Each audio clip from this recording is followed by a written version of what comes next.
I hope you can all hear me. My name is Gary Mermelstein, and my wife Margot and I have lived in Jonestown since 2004. And we have purchased 3 properties in Jonestown. We're taxpayers. I've been involved in the Planning and Zoning Commission since 2008 and have recently gotten involved with a group in Jonestown that's organized called the Jonestown Action Committee. And I'm going to read because what I have to say here is very important, and I want to make sure that I hit every point.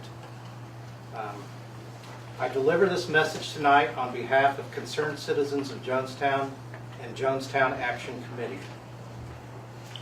Why is it we have 2 sets of standards? When did the city of Jonestown adopt 2 sets of rules? Why is it we expect and demand strict compliance with law-abiding citizens, yet when citizens cross over into public service, somehow rules, standards, and laws no longer apply? About 4 years ago, some folks from Houston bought a lot in North Lake Hills 2. They were excited, quote, excited, optimistic, and had good intentions, as City Attorney Sands might put it. Due to their excitement about having purchased prime waterfront property, they started clearing land and aggressively cutting down several protected trees. Although their intentions were good, they broke the law and were fined several $1,000s by the city of Jonestown. That was the code, and the code was enforced. Approximately 3 years ago, a local liquor store owner and taxpayer decided to invest heavily in his future by moving from a humble store on Ridgeway Street to build a new commercial building on 1431. He ended up selling his home in order to comply with the strict rules of the 1431 overlay. That was the code, and the code was enforced. A couple from Houston bought a little shack on the lake facing the park in 2006. They lived in the shack and enjoyed the lake until they were able to realize their dream. They too decided to invest in Jonestown, so they tore down the shack in order to make room for their dream home. The lot was small, and so was their budget.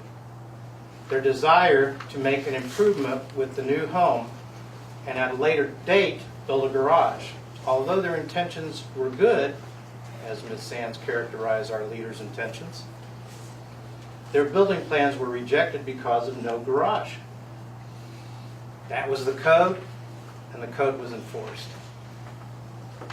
Our beloved True Grits, a Jonestown institution, icon, and popular music venue, struggled through 2 droughts. And at the end, the owners were paying bills and covering living expenses with credit cards until they were tapped out.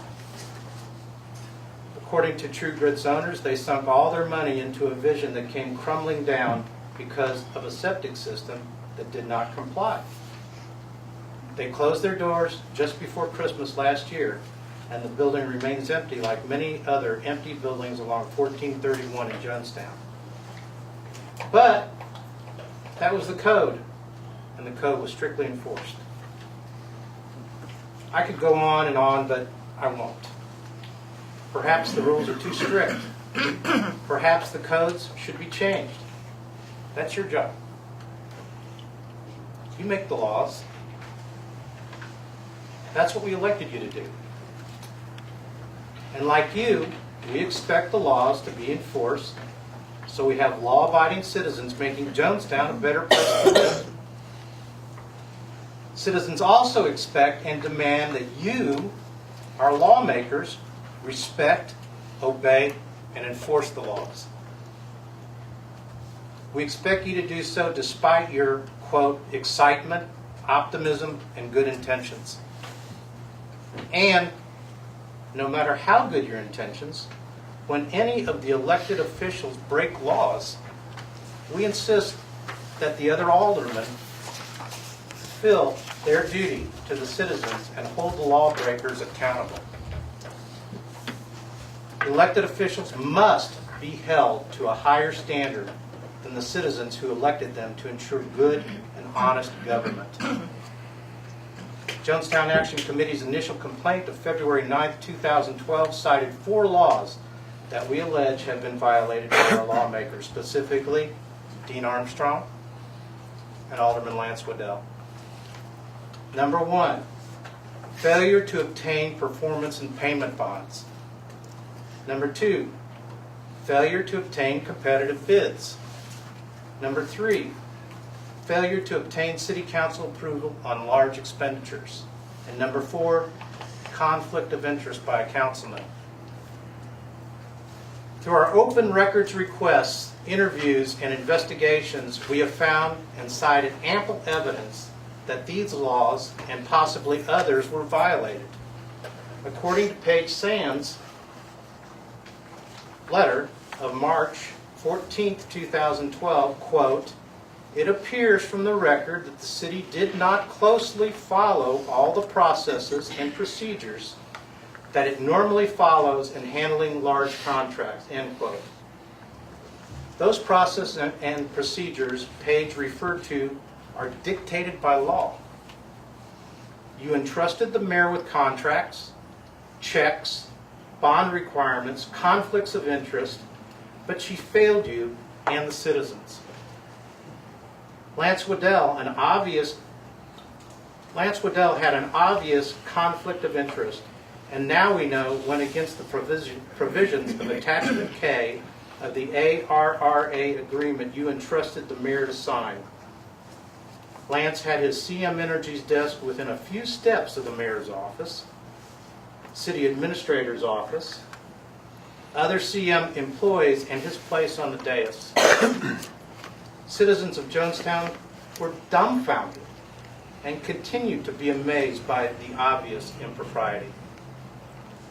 Citizens have asked for their resignations, but it seems to have fallen on deaf ears. Only 4 of you should go into the executive session tonight to discuss our complaint. The mayor and Lance have a conflict, so should not be part of the session. We expect you, our elected officials, to discuss exercising your ability to remove Mayor Armstrong and Alderman Wedell from office by a 2/3 majority vote as outlined in Local Government Code Section 22.077, and expect you to take action on this matter when you return to the dais this evening. Your action or inaction here tonight will absolutely demonstrate to citizens whether you think there should be 2 sets of rules and 2 sets of standards. Your actions here tonight will send a clear message to citizens of Jonestown whether you intend to apply the code selectively. Your inaction here tonight will make it very apparent to citizens that our elected officials think it is perfectly okay to refuse to enforce codes that apply to lawmakers, and at the same time strictly enforce codes that apply to citizens, business owners, property owners, taxpayers, and voters of Jonestown. You as public officials, by law, are rightfully held to much higher standards. So now, please, for the sake of upholding the laws, do the right thing. We assure you, if you fail to take proper action regarding these 2 individuals, we will take the necessary action to protect the interests of citizens of Jonestown. Thanks for the time.